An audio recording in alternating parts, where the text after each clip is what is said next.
ಶ್ರೀಗುರುಭ್ಯೋ ನಮಃ. ಹರಿ ಓಂ.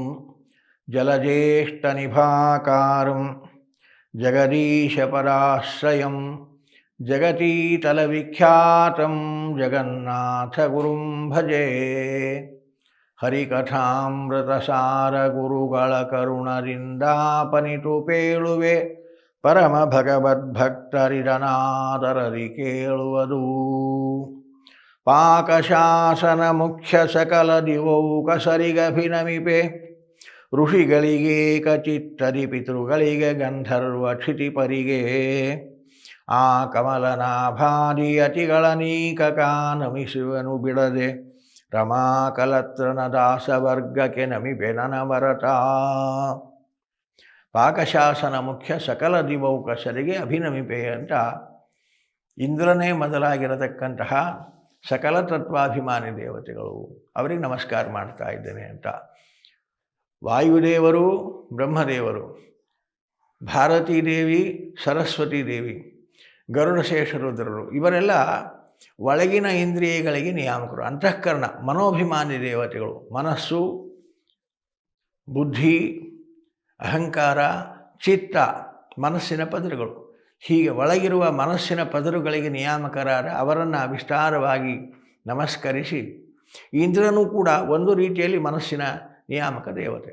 ಅದರ ಜೊತೆಯಲ್ಲಿ ಹೊರಗಿನ ಇಂದ್ರಿಯಗಳಿಗೆ ಕೈಗೆ ಅಭಿಮಾನಿ ದೇವತೆ ಅವನು, ಪ್ರಧಾನ ದೇವತೆ. ಹೊರಗಿನ ಕರ್ಮೇಂದ್ರಿಯಗಳು ಏನಿವೆ ಆ ಕರ್ಮೇಂದ್ರಿಯಗಳಿಗೆ ನಿಯಾಮಕರಾದ ದೇವತೆಗಳಲ್ಲಿಯೇ ಇಂದ್ರ ಪ್ರಧಾನನಾಗಿರತಕ್ಕಂಥ ಕೈ ಅಭಿಮಾನಿ ದೇವತೆಯವನು. ಕಾರಣ ಆ ಇಂದ್ರನನ್ನು ಮೊದಲು ಮಾಡಿ ಅವರು ಸ್ತೋತ್ರ ಮಾಡ್ತಾರೆ. ಸಕಲ ಬಾಹ್ಯೇಂದ್ರಿಯಗಳ ನಿಯಾಮಕರಾದ ದೇವತೆಗಳಲ್ಲಿಯೇ ಪ್ರಧಾನನಾದ ಇಂದ್ರ ಮೊದಲಾದ ಅನ್ನುವಲ್ಲಿ ಈ ಅಭಿಪ್ರಾಯ ಇಟ್ಟುಕೊಂಡು ಇಂತಹ ಪಾಕಶಾಸನ ಮುಖ್ಯ ಸಕಲ ದಿವೌಕಸರು ಆ ತತ್ವಾಭಿಮಾನಿ ದೇವತೆಗಳಿಗೆ ಅಭಿನಮಿಪೆ, ಭಕ್ತಿಯಿಂದ ನಾನು ನಮಸ್ಕಾರ ಮಾಡ್ತಾ ಇದ್ದೇನೆ. ನಂತರದಲ್ಲಿ ಋಷಿಗಳಿಗೆ ಏಕಚಿತ್ತದಿ ಅಂತಾರೆ. ಋಷಿಗಳಿಗೆ ಆಗುವಾಗ ಏಕಚಿತ್ತದಿ ಅಂತಾರೆ. ಯಾಕೆ ದೇವತೆಗಳಿಗೆ ಏಕಚಿತ್ತದಿ ಇಲ್ವಾ? ಋಷಿಗಳಿಗೆ ಮಾತ್ರ ಏಕಚಿತ್ತದಿ ನಮಸ್ಕಾರವಾ ಅಂದರೆ ಅದು ಒಂದು ಹೇಳುವ ರೀತಿ. ಅದನ್ನು ಹೇಗೆ ಅನ್ವಯ ಮಾಡ್ಕೋಬೇಕು ಅಂದರೆ, ಪಾಕಶಾಸನ ಮುಖ್ಯದ ಸಕಲ ದಿವೌಕಸರಿಗೆ ಏಕಚಿತ್ತದಿ ಅಭಿನಮಿಪೆ, ಋಷಿಗಳಿಗೆ ಏಕಚಿತ್ತದಿ ಅಭಿನಮಿಪೆ, ಪಿತೃಗಳಿಗೆ ಏಕಚಿತ್ತದಿ ಅಭಿನಮಿಪೆ, ಗಂಧರ್ವರಿಗೆ ಏಕಚಿತ್ತದಿ ಅಭಿನಮಿಪೆ, ಕ್ಷಿತಿಪರಿಗೆ ಏಕಚಿತ್ತದಿ ಅಭಿನಮಿಪೆ. ಇದು ಎಲ್ಲದಕ್ಕೂ ಅನ್ವಯ ಮಾಡ್ಕೋಬೇಕು. ಅದನ್ನು ಎಲ್ಲರಿಗೂ ನಾನು ಏಕಚಿತ್ತದಿ, ಚಂಚಲ ಮನಸ್ಸಲ್ಲ, ಏಕಚಿತ್ತದಿಂದ ನಾನು ಭಕ್ತಿಯಿಂದ ನಮಸ್ಕಾರ ಮಾಡ್ತೇನೆ ಅನ್ನುವುದನ್ನು, ಏಕಚಿತ್ತದಿ ಎನ್ನುವುದು ಆ ನಮಿಪೆಗೆ ವಿಶೇಷಣವಾಗಿಟ್ಟುಕೊಂಡು ಯಾರ್ಯಾರಿಗೆ ನಾನು ನಮಸ್ಕಾರ ಮಾಡ್ತೇನೋ ಅವರಿಗೆಲ್ಲ ಏಕಚಿತ್ತದಿ ನಮಸ್ಕಾರ ಮಾಡ್ತಾ ಇದ್ದೇನೆ ಅನ್ನುವುದನ್ನು ಹಾಗೆ ಎಲ್ಲ ಕಡೆಗೆ ಅದನ್ನು ವಿಶೇಷಣವಾಗಿ ಇಟ್ಕೋಬೇಕು. ಋಷಿಗಳಿಗೆ ಏಕಚಿತ್ತದಿ ಅಭಿನಮಿಪೆ ಅಂತಾರೆ. ಋಷಿಗಳು ಅಂದರೆ ಎತ್ತರದ ಋಷಿಗಳಿದ್ದಾರೆ. ಮೊನ್ನೆ ತಾರತಮ್ಯದಲ್ಲಿ ನಾವು ನೋಡಿದೆವು. 14ನೆಯ ಕಕ್ಷೆಯಲ್ಲಿ ಬರತಕ್ಕಂತಹ ನಾರದ ಋಷಿಗಳ ಸಮೂಹದಲ್ಲಿ ಏನೇ ಬಹಳ ಎತ್ತರದ ಋಷಿ ಈ ನಾರದನನ್ನು ಬಿಟ್ಟರೆ ನಂತರದಲ್ಲಿ ಆ ಋಷಿಗಳ ಕಕ್ಷೆಯಲ್ಲಿ ಬರತಕ್ಕಂಥವನು ಭೃಗು ಋಷಿ.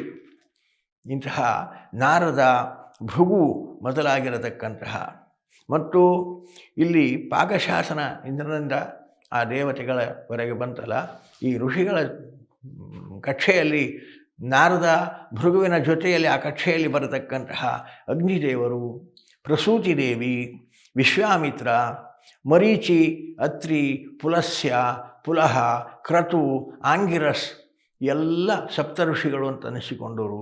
ಇವರಿಗೆಲ್ಲ ನಾನು ನಮಸ್ಕಾರ ಮಾಡ್ತೇನೆ. ಅಲ್ಲಿಂದ 14ನೆಯ ಕಕ್ಷೆಯಲ್ಲಿ ಬರುವ ನಾರದನಿಂದ ಹಿಡಿದು 25ನೆಯ ಕಕ್ಷೆಯಲ್ಲಿ ಬರತಕ್ಕಂತಹ ಕರ್ಮಾಭಿಮಾನಿ ಪುಷ್ಕರ ಅಲ್ಲಿಯವರೆಗೆ ಈಗ ಸಮಗ್ರ 25 ಕಕ್ಷೆಗಳು ಬಂದು ಹೋಯ್ತು ನೋಡ್ರಿ. ಋಷಿಗಳು ಅನ್ನುವುದರಿಂದ, ಪಾಕಶಾಸನದಿಂದ ಹಿಡಿದು ಋಷಿಗಳು ಅನ್ನುವುದರಿಂದ, ಋಷಿ ಕಕ್ಷೆಯಿಂದ ಅಲ್ಲಿಂದ ಹಿಡಿದು ಬರತಕ್ಕಂತಹ ಪುಷ್ಕರನವರೆಗೆ ಎಲ್ಲ ದೇವತೆಗಳು ಬಂದು ಹೋದರು. ಈ ಕಕ್ಷಾಭಿಮಾನಿ ಸಮಸ್ತ ದೇವತೆಗಳಿಗೆ, ಈ ಋಷಿ ಕಕ್ಷೆಯಲ್ಲಿ ಬರತಕ್ಕಂತಹ ಈ ದೇವತೆಗಳಿಗೂ ಕೂಡ ನಾನು ನಮಸ್ಕಾರ ಮಾಡ್ತಾ ಇದ್ದೇನೆ. ನಂತರದಲ್ಲಿ ಈ ಸಕಲ ದಿವೌಕಸರಿಗೆ ಅಂತಾರೆ. ಈ ಸಕಲ ಶಬ್ದದಿಂದ ಈ 25 ಕಕ್ಷೆಗಳು ಮಾತ್ರ ಅಲ್ಲ, 25 ಕಕ್ಷೆಯಿಂದಲೂ ಕೆಲವು ದೇವತೆಗಳಿದ್ದಾರೆ ಕೆಳಗಡೆಗೆ. ಅವರು ಅನಾಖ್ಯಾತ ದೇವತೆಗಳು ಅಂತ ಪ್ರಸಿದ್ಧರಲ್ಲ. ಅವರು ಕೂಡ ಅಭಿಮಾನಿಗಳಾಗಿದ್ದಾರೆ, ಆದರೆ ಅಷ್ಟು ಪ್ರಸಿದ್ಧರಾದ ತತ್ವಾಭಿಮಾನಿಗಳಲ್ಲ. ಆದ್ದರಿಂದ ಸಕಲ ಅಂದರೆ ಅನಾಖ್ಯಾತ ದೇವತೆಗಳು 9 ಕೋಟಿ ಜನ ಇದ್ದಾರೆ ದೇವತೆಗಳು. ಇಲ್ಲಿ ನಮಗೆ 25 ಕಕ್ಷೆಯಲ್ಲಿ 100 ಜನ ಬಂದರು ಅಷ್ಟೇ. ಅದು ಬಿಟ್ಟು ಉಳಿದಂತೆ ಅನಾಖ್ಯಾತ ದೇವತೆಗಳು ಯಾರಿದ್ದಾರೋ ಅವರಿಗೂ ನಾನು ನಮಸ್ಕಾರ ಮಾಡ್ತಾ ಇದ್ದೇನೆ. ಈ ಋಷಿಗಳ ಸಮೂಹಕ್ಕೆ ನಾನು ಏಕಚಿತ್ತದಿಂದ ನಮಸ್ಕಾರ ಮಾಡ್ತಾ ಇದ್ದೇನೆ ಅಂತ ನಮಸ್ಕಾರ ಮಾಡ್ತಾ ಇದ್ದಾರೆ. ನಂತರದಲ್ಲಿ ಗಂಧರ್ವರು, ಪಿತೃಗಳು, ಪಿತೃದೇವತೆಗಳು. ಪಿತೃದೇವತೆಗಳಲ್ಲಿ ಪ್ರಧಾನವಾಗಿ ನಾವು 12ನೇ ಕಕ್ಷೆಯಲ್ಲಿ ಚಂದ್ರ ಯಮನನ್ನು ನೋಡಿದ್ದೇವೆ. ಆ ಚಂದ್ರ ಯಮ ಅಲ್ಲದೆ ಪಿತೃದೇವತೆಗಳಿದ್ದಾರೆ. ಕವ್ಯವಾಹ, ಸೋಮಪ, ಹೀಗೆ ಮೊದಲಾಗಿರತಕ್ಕಂತಹ ಅನೇಕ ಜನ ಪಿತೃದೇವತೆಗಳಿದ್ದಾರೆ. ಅವರು ಕೂಡ ನಮಗೆ ಪಿತೃಗಳಾಗಿ ನಮ್ಮ ಸಂತಾನಾಭಿವೃದ್ಧಿಗೆ ಅನುಗ್ರಹಿಸತಕ್ಕಂತಹ ದೇವತೆಗಳು. ಕಾರಣ ಆ ಪಿತೃದೇವತೆಗಳನ್ನು ಕೂಡ ನಾನು ಏಕಚಿತ್ತದಿ ನಮಿಸುವೆ ಅಂತ ಅವರಿಗೂ ನಮಸ್ಕಾರ ಮಾಡ್ತಾ ಇದ್ದಾರೆ. ಮತ್ತು ಪಿತೃಪಟ್ಗಳ ನಂತರದಲ್ಲಿ ಕಕ್ಷೆಯಲ್ಲಿ ಬರತಕ್ಕಂಥವರು ಗಂಧರ್ವರು. ನಾರದರು ಬಂದಿದ್ದಾರೆ. ತುಂಬುರ ಅಂತ ಗಂಧರ್ವರಲ್ಲಿ ಶ್ರೇಷ್ಠನಾಗಿರತಕ್ಕಂತಹ ಗಾನದಲ್ಲಿ ನೈಪುಣ್ಯತೆ ಆ ಗಂಧರ್ವನಿಗೆ. ಇಂತಹ ತುಂಬುರ ಮೊದಲಾಗಿರತಕ್ಕಂತಹ ಅನೇಕ ಜನ ಗಂಧರ್ವರಿದ್ದಾರೆ. ಗಂಧರ್ವರಲ್ಲಿ ಕೂಡ ಪ್ರಭೇದಗಳುಂಟು. ಗಂಧರ್ವರಲ್ಲಿ ವಿದ್ಯಾಧರರು, ಕಿನ್ನರರು, ಕಿಂಪುರುಷರು, ಸಿದ್ಧರು, ಸಾಧ್ಯರು, ಹೀಗೆಲ್ಲ ಗಂಧರ್ವರಲ್ಲಿ ಅನೇಕ ಗಣಗಳುಂಟು. ಅದನ್ನೆಲ್ಲ ಇಟ್ಟುಕೋ. ಗಂಧರ್ವ ಶಬ್ದದಿಂದ ಈ ವಿದ್ಯಾಧರರು, ಕಿನ್ನರರು, ಕಿಂಪುರುಷರು, ಸಿದ್ಧರು, ಸಾಧ್ಯರು ಇವರೆಲ್ಲ ದೇವತೆಗಳು, ಅಪರೋಕ್ಷ ಜ್ಞಾನಿಗಳು. ಕಾರಣ ಅವರಿಗೆಲ್ಲ ಅಪರೋಕ್ಷ ಜ್ಞಾನಿಗಳಂದರೆ ಸಾಧನೆ ಮಾಡಿ ಭಗವಂತನನ್ನು ಸಾಕ್ಷಾತ್ಕರಿಸಿಕೊಂಡ ಸಿದ್ಧಪುರುಷರು. ಕಾರಣ ಅವರು ಸಾಧನೆ ಮಾಡಿ ಭಗವಂತನ ಸಾಕ್ಷಾತ್ಕಾರದ ಸಿದ್ಧಿ ಪಡೆದವರಾದ್ದರಿಂದ ನಿತ್ಯ ಅವರಿಗೆ ನಾವು ಭಕ್ತಿಯಿಂದ ನಮಸ್ಕಾರ ಮಾಡೋದರಿಂದ ಅವರು ಕೂಡ ನಮ್ಮ ಕೈ ಹಿಡಿದು ತಾವು ಮಾಡಿದ ಸಾಧನೆಯನ್ನು ನಮ್ಮ ಕಡೆಯಿಂದಲೂ ಮಾಡಿಸಿ ನಮಗೂ ಭಗವಂತನ ಅಪರೋಕ್ಷ ಜ್ಞಾನ ಆಗುವಂತೆ ಅನುಗ್ರಹಿಸಲಿ ಅನ್ನುವ ಅಭಿನಮಿಪೆ ಅನ್ನುವಲ್ಲಿ ಇಷ್ಟೆಲ್ಲ ಅಭಿಪ್ರಾಯ ಸೇರಿದು. ಇಷ್ಟೆಲ್ಲ ಅಭಿಪ್ರಾಯ ಇಟ್ಟುಕೊಂಡು ನಮಸ್ಕಾರ ಮಾಡಿ ನೀವೆಲ್ಲ ಇಂತಹ ಅದ್ಭುತವಾದ ಸಾಧನೆ ಮಾಡಿ ಭಗವಂತನ ಪ್ರೀತಿಯನ್ನು ಸಂಪಾದಿಸಿ ಭಗವಂತನನ್ನು ಅಪರೋಕ್ಷೀಕರಿಸಿಕೊಂಡಿರತಕ್ಕಂತಹ ಜ್ಞಾನಿಗಳಾಗಿ ದೇವತೆಗಳ ಸ್ಥಾನಕ್ಕೆ ಸೇರಿದವರು. ಕಾರಣ ನಿಮಗೆ ಅಭಿಮನ್ಯಪೆ, ನಾನು ನಮಸ್ಕಾರ ಭಕ್ತಿಯಿಂದ ನಮಸ್ಕಾರ ಮಾಡ್ತೇನೆ. ಯಾಕೆ ನೀವು ಮಾಡಿದ ಸಾಧನೆಯನ್ನು ನಮಗೂ ಮಾಡಿಸಿ ನಮಗೂ ಭಗವಂತನ ಪ್ರೀತಿಯಾಗುವಂತೆ ಭಗವಂತನ ಅಪರೋಕ್ಷ ಜ್ಞಾನ ಆಗುವಂತೆ ನಮ್ಮಿಂದಲೂ ಸಾಧನೆಯನ್ನು ಮಾಡಿಸ್ರಿ ಅನ್ನತಕ್ಕಂತಹ ಭಾವನೆ ಆ ಅಭಿನಮಿಪೆ ಅನ್ನೋ ಅಭಿ ಶಬ್ದದಿಂದ ಇಷ್ಟು ಭಾವನೆಯನ್ನು ಆ ನಮಸ್ಕಾರಕ್ಕೆ ತುಂಬುತ್ತಾರೆ ಜಗನ್ನಾಥದಾಸರು. ಹೀಗೆ ಗಂಧರ್ವರು. ಕ್ಷಿತಿಪರು. ಕ್ಷಿತಿಪರು ಅಂದರೆ ಚಕ್ರವರ್ತಿಗಳು. ಚಕ್ರವರ್ತಿಗಳನ್ನು 19ನೇ ಕಕ್ಷೆಯಲ್ಲಿ ನಾವು ನೋಡಿದ್ದೇವೆ. ಅನೇಕ ಜನ ಚಕ್ರವರ್ತಿಗಳು 19ನೇ ಕಕ್ಷೆಯಲ್ಲಿ ಬರ್ತಾರವರು. ಪೃಥು ಚಕ್ರವರ್ತಿ, ಕಾರ್ತ್ಯವೀರ್ಯಾರ್ಜುನ, ಶಶಿಬಿಂದು, ಪ್ರಿಯವ್ರತ, ಉತ್ತಾನಪಾದ, ಮಾಂಧಾತ, ಗಯ, ಕಕುತ್ಥ, ನಹುಷ, ಅಂಬರೀಷ, ವೃಷಭಪುತ್ರ ಭರತ, ದುಷ್ಯಂತಪುತ್ರ ಭರತ, ಮರುತ್ತರಾಜ, ಹರಿಶ್ಚಂದ್ರ, ಪ್ರಹ್ಲಾದ, ಪರೀಕ್ಷಿತ ರಾಜ ಇವರೇ ಮೊದಲಾಗಿರತಕ್ಕಂತಹ ರಾಜರ್ಷಿಗಳು ಇವರೆಲ್ಲ 19ನೇ ಕಕ್ಷೆಯಲ್ಲಿ ಸೇರಿದ್ದಾರೆ. ಅಂತಹ ಅವರು ಕೂಡ ರಾಜರ್ಷಿಗಳು ಬರೇ ರಾಜರಲ್ಲ, ಅವರು ರಾಜ ಋಷಿಗಳು ಅಂದರೆ ಕರ್ಮಠರು. ರಾಜ್ಯವನ್ನು ಆಳುವ ಆ ಕರ್ಮದ ಮೂಲಕ ಜ್ಞಾನವನ್ನು ಸಂಪಾದಿಸಿಕೊಂಡು ರಾಜ್ಯ ಆಳುವುದೂ ಕೂಡ ಒಂದು ರೀತಿಯ ಭಗವತ್ ಪೂಜಾ ಅನ್ನುವ ರೀತಿಯಲ್ಲಿ ಆ ಕರ್ಮವನ್ನು ಭಗವಂತನಿಗೆ ಸಮರ್ಪಣೆ ಮಾಡಿದವರು. ಕರ್ಮ ಮಾಡ್ತಾ ಆ ಕರ್ಮದ ಹಿನ್ನೆಲೆಯಲ್ಲಿ ಇಲ್ಲಿ ಜ್ಞಾನವನ್ನು ಇಟ್ಟುಕೊಂಡು ಆ ಜ್ಞಾನಪೂರ್ವಕವಾದ ಕರ್ಮಗಳನ್ನು ಭಗವತ್ ಪೂಜಾ ಅಂತ ಆರಾಧನೆ ಮಾಡಿದ ಮಹಾರಾಜರ್ಷಿಗಳು ಇವರೆಲ್ಲ. ಅಂತಹ ಅದ್ಭುತ ಸಾಧನೆ ಮಾಡಿದ ಆ ಚಕ್ರವರ್ತಿಗಳು ಇವರೆಲ್ಲ ಮೋಕ್ಷಯೋಗ್ಯರಾದ ಚೇತನರು. ದೇವತೆಗಳು, ಋಷಿಗಳು, ಪಿತೃಗಳು, ಗಂಧರ್ವರು, ಚಕ್ರವರ್ತಿಗಳು. ಹೀಗೆ 5 ಥರದ ಯೋಗ್ಯ ಮೋಕ್ಷಯೋಗ್ಯ ಚೇತನರನ್ನು ವಿಭಾಗ ಮಾಡಿದ್ದಾರೆ ಶಾಸ್ತ್ರದಲ್ಲಿ. ಕಾರಣ ಈ 5 ಥರದ ಮೋಕ್ಷಯೋಗ್ಯರಾದ ಸಮಸ್ತ ಚೇತನರಿಗೂ ಕೂಡ ನಾನು ಭಕ್ತಿಯಿಂದ ನಮಸ್ಕಾರ ಮಾಡ್ತೇನೆ ಅಂತ. ಅದೇ ರೀತಿ ನಾವು ಇನ್ನೂ ಕೆಲವರಿಗೆ ನಮಸ್ಕಾರ ಮಾಡೋದು ಅವಶ್ಯಕತೆ ಉಂಟು. ಯಾರದು ಅಂದರೆ ಆ ಕಮಲನಾಭಾರಿ ಯತಿಗಳ ನೀಕಕ ನಮಿಸುವೆನು ಬಿಡದೆ ರಮಾಕಲತ್ರನ ದಾಸವರ್ಗಕ್ಕೆ ನಮಿಪೆ ಅನವರತ. ಅನವರತ ಅಂದರೆ ನಿರಂತರವಾಗಿ, ಏನೋ ಯಾವಾಗೋ ಒಮ್ಮೆ ನೆನಪಾದಾಗ ನಮಸ್ಕಾರ ಮಾಡಿದೆ ಅಲ್ಲ. ಇವರ ನಮಸ್ಕಾರ ಅನವರತ, ನಿತ್ಯದಲ್ಲಿ ಮಾಡಬೇಕಾಗಿರತಕ್ಕಂತಹ ಕರ್ತವ್ಯ ಇದು. ಆದ್ದರಿಂದಾಗಿ ನಿತ್ಯದಲ್ಲಿ ಅವರಿಗೆ ನಾನು ನಮಸ್ಕಾರ ಮಾಡ್ತಾ ಇದ್ದೇನೆ. ಯಾರಿಗೆ? ಕಮಲನಾಭಾದಿ ಯತಿಗಳು.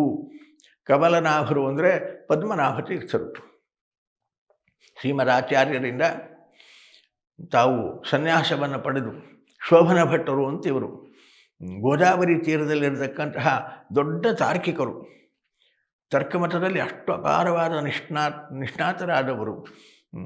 ಆಚಾರ್ಯರ ಭಾಷ್ಯವನ್ನು ಶ್ರವಣ ಮಾಡಿದ ನಂತರ ತಾನು ಇಡೀ ಜೀವನ ತರ್ಕಶಾಸ್ತ್ರದ ಅಧ್ಯಯನಕ್ಕಾಗಿಟ್ಟು ನನ್ನ ಆಯುಷ್ಯ ವ್ಯರ್ಥ ಆಯಿತು, ಕಡೆಯ ಕಾಲದಲ್ಲಿ ಆದರೂ ಆಚಾರ್ಯರಂತಹ ಜ್ಞಾನಿಗಳ ಸಹವಾಸ ನನಗಾಯಿತು ಅಂತ ಗೋದಾವರಿ ತೀರದಿಂದ ವಿರಕ್ತರಾಗಿ ಆಚಾರ್ಯರ ಬೆನ್ನು ಹಚ್ಚಿ ಬಂದ ಪುಣ್ಯಾತ್ಮರು ಇವರು.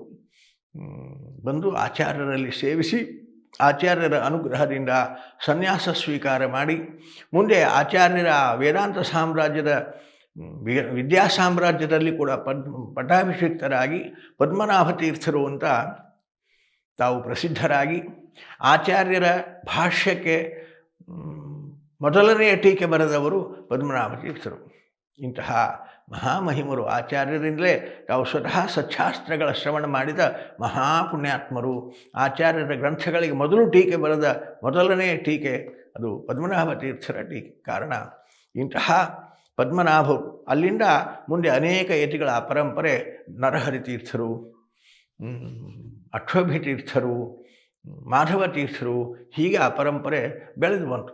ಇಂತಹ ಕಮಲನಾಭಾರಿ ಆ ಪದ್ಮನಾಭ ತೀರ್ಥರೇ ಮೊದಲಾಗಿರತಕ್ಕಂತಹ ಯತಿಗಳ ಅನೇಕ ಅಂದರೆ ಸಮೂಹ ಪದ್ಮನಾಭ ತೀರ್ಥರಿಂದ ಆ ಪರಂಪರೆಯಲ್ಲಿ ಬೆಳೆದು ಬಂದ ಒಂದು ದೊಡ್ಡ ಗುಂಪೇ ಉಂಟು. ಆ ಯತಿಗಳ ಗುಂಪು ದೊಡ್ಡ ಗುಂಪು ಉಂಟು. ಮಧ್ಯದಲ್ಲಿ ಕವಲಾಗಿ ಅಕ್ಷೋಭ್ಯ ತೀರ್ಥಮಠ ಅಂತ ಅಕ್ಷೋಭ್ಯ ತೀರ್ಥರ ಕಾಲಕ್ಕೆ ಬಂತು, ಮಾಧವ ತೀರ್ಥಮಠ ಅಂತ ಮಾಧವ ತೀರ್ಥರ ಕಾಲಕ್ಕಾಯಿತು, ನರಹರಿ ತೀರ್ಥರ ಮಠ ಅಂತ ಅಧಮಾರು ಮಠ ಅದು ಆಚೆ ಬಂತು, 8 ಮಠಗಳು ಅಲ್ಲಿ. ಹೀಗೆ ಆಚಾರ್ಯರ ಪರಂಪರೆಯಲ್ಲಿ ಪದ್ಮನಾಭ ತೀರ್ಥರ ನಂತರದಲ್ಲಿ ಬಂದಿರತಕ್ಕಂತಹ ಅನೇಕ ಸಾವಿರ ಜನ ಯತಿವರೇಣ್ಯರು ಆ ಪೀಠದಲ್ಲಿ ವಿರಾಜಮಾನರಾಗಿದ್ದಾರೆ. ಕವಲಾಗಿ ಆಯಾ ಪೀಠಗಳಲ್ಲಿ ಅವರು ಆ ಪೀಠವನ್ನು ಅಲಂಕರಿಸಿ ವೇದಾಂತ ಸಾಮ್ರಾಜ್ಯವನ್ನು ಆಳ್ತಾ ವಿದ್ಯೆ ಪ್ರಸಾರ ಮಾಡ್ತಾ ಆಚಾರ್ಯರ ದಿವ್ಯವಾಗಿರತಕ್ಕಂತಹ ತತ್ವವಾದವನ್ನು ಜಗತ್ತಿಗೆ ತಿಳಿಸುವಲ್ಲಿ ದೀಕ್ಷೆ ಹೊಂದಿರತಕ್ಕಂತಹ ಪದ್ಮನಾಭ ತೀರ್ಥರಿಂದ ಇಂದಿನ ಪೀಠಾಧಿಪತಿಗಳವರೆಗೆ ಸಮಸ್ತ ಯತಿಗಳ ಅನೇಕ ಈ ಸಮೂಹಕ್ಕೇ ನಾನು ನಮಿಸುವೆನು. ಬರೇ ನಮಿಸುವನು, ಚೆನ್ನಾಗಿ ನಮಸ್ಕಾರ ಮಾಡ್ತೇನೆ. ಯಾಕೆ ಇವರು ಕೂಡ ಮಹಾಜ್ಞಾನಿಗಳು. ಆಚಾರ್ಯರ ಅನುಗ್ರಹದಿಂದ ವೇದಾಂತ ಸಾಮ್ರಾಜ್ಯವನ್ನು ಆಳ್ತಕ್ಕಂತಹ ವೇದಾಂತ ಚಕ್ರವರ್ತಿಗಳು ಇವರು ಕೂಡ. ಇಂತಹ ಸಚ್ಛಾಸ್ತ್ರದ ಜ್ಞಾನ ಪಡೆದಿರತಕ್ಕಂತಹ ಇಂತಹ ಜ್ಞಾನಿಗಳ ಸಮೂಹಕ್ಕೂ ಕೂಡ ಎಲ್ಲರಿಗೂ ನಾನು ಬಿಡದೆ ನಮಿಸುವೆನು. ಬಿಟ್ಟರಿಲ್ಲ. ಅಂತಹ ಜ್ಞಾನಿಗಳ ಸಚ್ಛಾಸ್ತ್ರ ಅಧ್ಯಯನ ಮಾಡಿ ಭಗವಂತನ ಅಪಾರವಾದ ಜ್ಞಾನ ಪಡೆದಿರತಕ್ಕಂತಹ ಈ ಜ್ಞಾನಿಗಳ ಸಮೂಹಕ್ಕೂ ಕೂಡ ನಾನು ಬಿಡದೆ ನಮಸ್ಕಾರ ಮಾಡ್ತೇನೆ. ಇದಾದ ನಂತರದಲ್ಲಿ ಅಷ್ಟಕ್ಕೆ ಮುಗಿಲಿಲ್ಲ ಅಂತಾರೆ. ರಮಾಕಲತ್ರನ ದಾಸವರ್ಗ ಇದೊಂದು ಉಳಿತಲ್ಲ. ದಾಸ ಪರಂಪರೆ ಯಾವಾಗ ಆಚಾರ್ಯರ ಶಾಸ್ತ್ರವನ್ನು ಅಧ್ಯಯನ ಮಾಡ್ತಾ ಬಂದರೂ ಸಾಮಾನ್ಯರಿಗೆ ಆ ಶಾಸ್ತ್ರ ಅರ್ಥವಾಗದೆ ಹೋದಾಗ ಸಾಮಾನ್ಯರು ಶಾಸ್ತ್ರಾರ್ಥವನ್ನು ಚೆನ್ನಾಗಿ ತಿಳಿಯಲಿ ಅನ್ನುವ ಕಾರಣಕ್ಕೆ ಕನ್ನಡದ ಭಾಷೆಯಲ್ಲಿ ಆಡು ಭಾಷೆಯಲ್ಲಿ ಪದಪದ್ಯಗಳನ್ನು ಸುಳಾದಿಗಳನ್ನು ಉಗಾಭೋಗಗಳನ್ನು ರಚನೆ ಮಾಡಿಕೊಟ್ಟಿರತಕ್ಕಂತಹ ಪುರಂದರದಾಸರೇ ಮೊದಲಾಗಿರತಕ್ಕಂತಹ ದಾಸವರೇಣ್ಯರಿದ್ದಾರೆ. ಪುರಂದರದಾಸರಿದ್ದಾರೆ, ವಿಜಯದಾಸರಿದ್ದಾರೆ, ಭಾಗಣ್ಣದಾಸರಿದ್ದಾರೆ. ಹೀಗೆಲ್ಲ ಅನೇಕ ಜನ ದಾಸರು. ಪುರಂದರದಾಸರ ಶಿಷ್ಯರು ಅನೇಕ, ವಿಜಯದಾಸರ ಶಿಷ್ಯರು ಇನ್ನೂ ಅನೇಕ, ಗೋಪಾಲದಾಸರ ಶಿಷ್ಯರು ಅನೇಕ. ಹೀಗೆ ದಾಸ ಪರಂಪರೆಯೇ ಒಂದು ಉಂಟು. ಹೇಗೆ ಯತಿ ಪರಂಪರೆ ಒಂದು ಉಂಟೋ ಹಾಗೆ ದಾಸ ಪರಂಪರೆ ಒಂದು ನಡೆದು ಬಂದದ್ದು ಉಂಟು. ಆ ದಾಸ ಪರಂಪರೆಗೂ ಕೂಡ ನಾನು ಅನವರತ ದಾಸವರ್ಗಕ್ಕೆ ನಮಿಪೆ, ಅವರಿಗೂ ನಮಸ್ಕಾರ ಮಾಡ್ತಾ ಇದ್ದೇನೆ. ದೇವತೆಗಳೇ ನೋಡಿ, ಸಾಕ್ಷಾತ್ ನಾರದರೇ ಪುರಂದರದಾಸರಾಗಿ ಬಂದರು, ಭೃಗು ಋಷಿಗಳೇ ವಿಜಯದಾಸರಾಗಿ ಬಂದರು, 18ನೇ ಕಕ್ಷೆಯ ಗಣಪತಿ ಗೋಪಾಲದಾಸರಾಗಿ ಒಂದು ನಮಗೆ ಗುರುಗಳಾಗಿ ನಮಗೆ ದಿವ್ಯಜ್ಞಾನ ಕೊಟ್ಟಿರತಕ್ಕಂಥವ್ರು. ಕಾರಣ ಇಂತಹ ದಾಸರನ್ನು ಹೇಗೆ ಬರೀಲಿಕ್ಕೆ ಸಾಧ್ಯ?